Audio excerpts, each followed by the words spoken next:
Matthew 27. Early in the morning, all the chief priests and elders of the people made their plans on how to have Jesus executed. So they bound him, led him away, and handed him over to Pilate, the governor. When Judas had betrayed him, saw that Jesus was condemned, he was seized with remorse, and returned the 30 pieces of silver to the chief priests and the elders.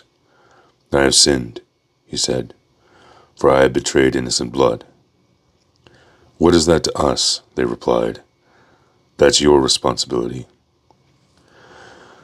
So Jesus threw the money into the temple and left. Then he went away and hanged himself. The chief priests picked up the coins and said, "It is against the law to put this into the treasury, since it is blood money." So they decided to use the money to buy a potter's field as a burial place for foreigners. That is why it has been called the field of blood to this day. Then what was spoken by Jeremiah the prophet was fulfilled. They took 30 pieces of silver, the price set on him by the people of Israel, and they used them to buy the potter's field, as the Lord commanded me. While Jesus stood before the governor, and the governor asked him,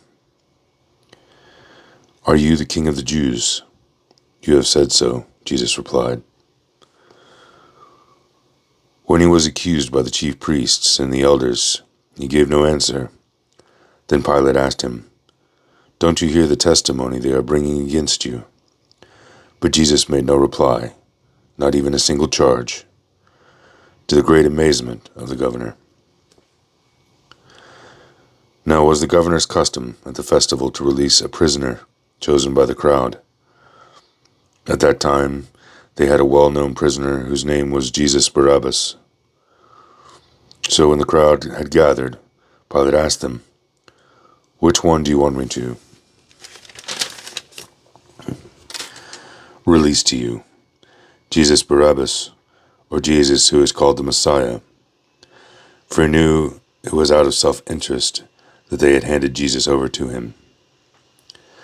While Pilate was sitting on the judge's seat, his wife sent him this message: "Don't have anything to do with that innocent man, for I have suffered a great deal today in a dream because of him." But the chief priests and the elders persuaded the crowd to ask for Barabbas to have Jesus executed. "Which one of the two do you want me to release to you?" asked the governor. "Barabbas," they answered. "What shall I do then with Jesus, who is called the Messiah?" Pilate asked.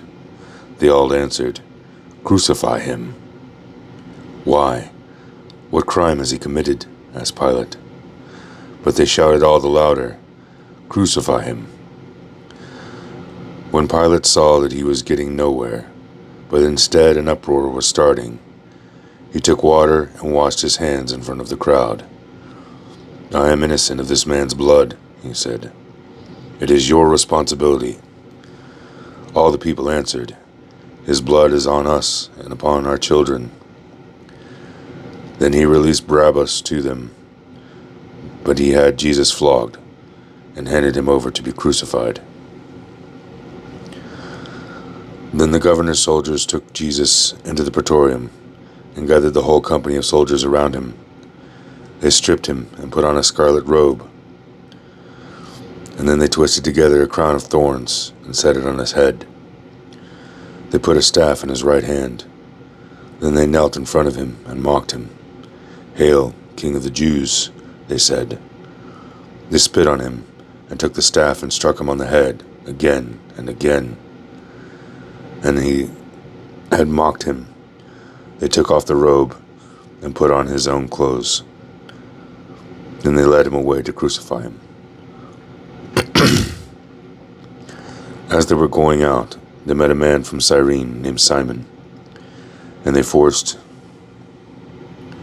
him to carry the cross. He came to a place called Golgotha, which means the place of the skull. There they offered Jesus wine to drink mixed with gall, but after tasting it, he refused to drink it. When they had crucified him, they divided up his clothes by casting lots, and sitting down they kept watch over him. Above his head they placed a written charge against him: "This is Jesus, King of the Jews." 2 rebels were crucified with him, one on his right hand and one on his left.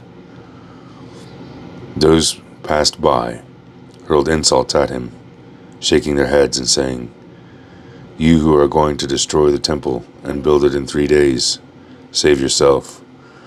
Come down from the cross, if you are the Son of God."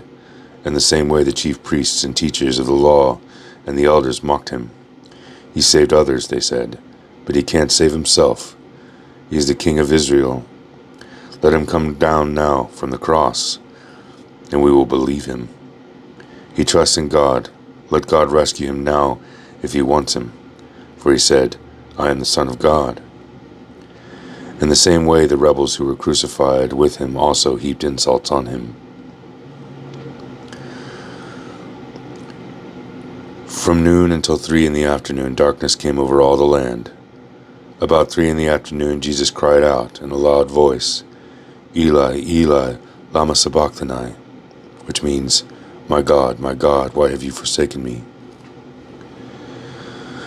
When some of those standing heard this, "He's calling Elijah," immediately one of them ran and got a sponge, filled it with wine and vinegar, put it on a staff, and offered it to Jesus to drink.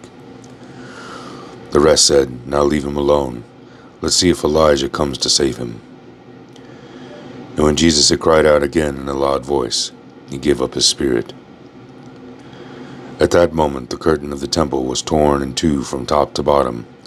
The earth shook, the rocks split, and the tombs broke open. The bodies of many holy people who had died were raised to life. They came out of the tombs after Jesus' resurrection and went into the holy city and appeared to many people.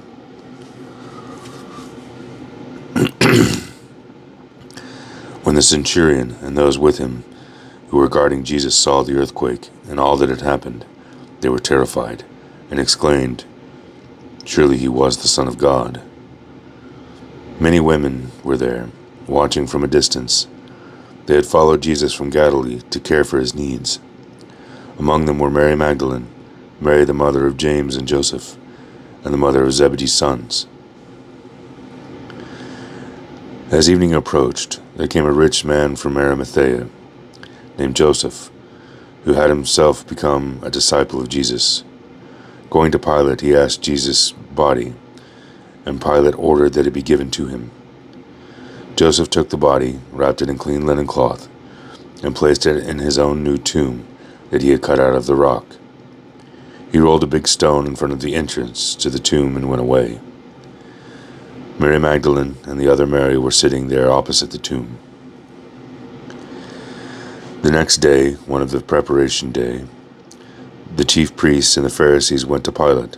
"Sir," they said, "we remembered that while he was still alive, that deceiver said, 'After 3 days I will rise again.' So give the order for the tomb to be made as secure until the 3rd day. Otherwise his disciples may come to steal the body and tell the people that he has been raised from the dead. This last deception will be worse than the first."